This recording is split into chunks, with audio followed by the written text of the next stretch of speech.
Straight to Senator Tom Coburn, Republican from Oklahoma. Good morning, Senator. We've got a lot to cover with you this morning. I want to start with the long lines at the airports. All the cuts we're seeing are very visible. They're very painful.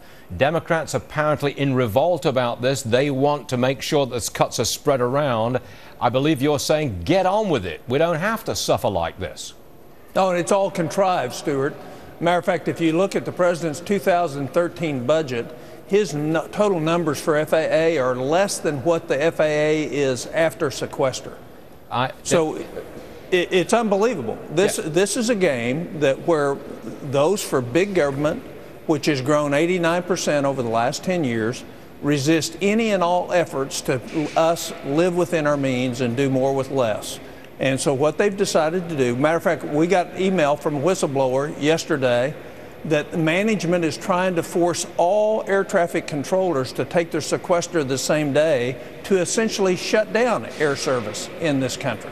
So what we have is a contrived situation to make it very painful on the American public. Rather than live within our means, make the common sense changes. They have 47,000 employees, 15,000 are controllers, and we're going to have a press agent not take less than what a controller does. I mean, it's outrageous, sir. Now, tell me about the public relations battle.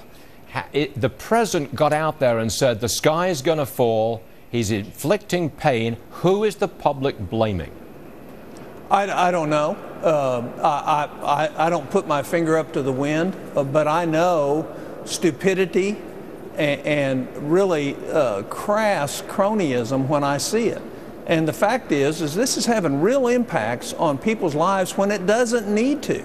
Let me go back and reassert what I said at the top. The president's 2013 budget had less money in it for the FAA than the FAA will have after sequestering. So why is it that all of a sudden we're seeing these changes when they've already had planned to be at a smaller amount than what the sequester level is for the FAA?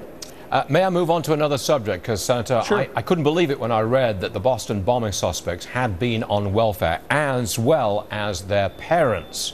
And now we learn there are going to be furloughs for the public defenders who are defending the remaining terror suspect. I mean, what do you make of this, Senator?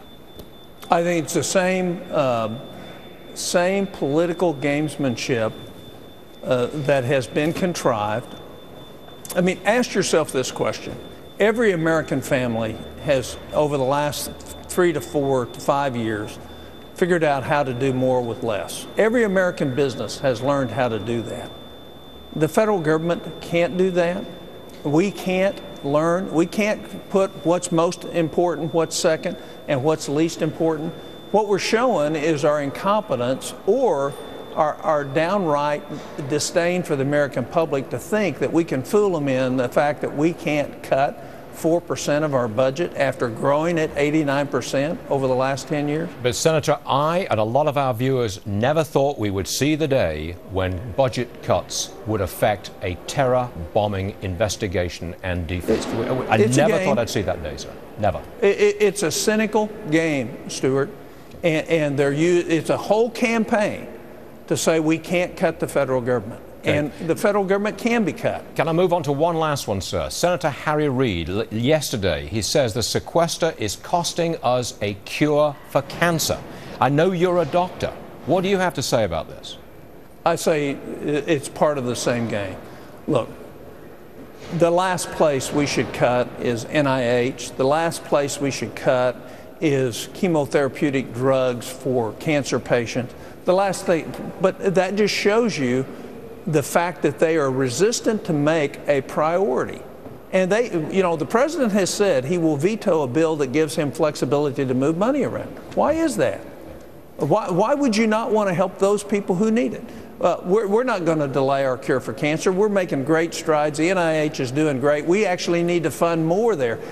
Based on the duplication that's in the federal government, which is $250 billion worth of waste a year, we could take and double the NIH budget and still have $215 billion left. Yeah. Senator, I believe the temperature of the country is rising, and it's great to have you with us today. As it should indeed. Good to be with you, Stuart. Senator, many thanks. See you.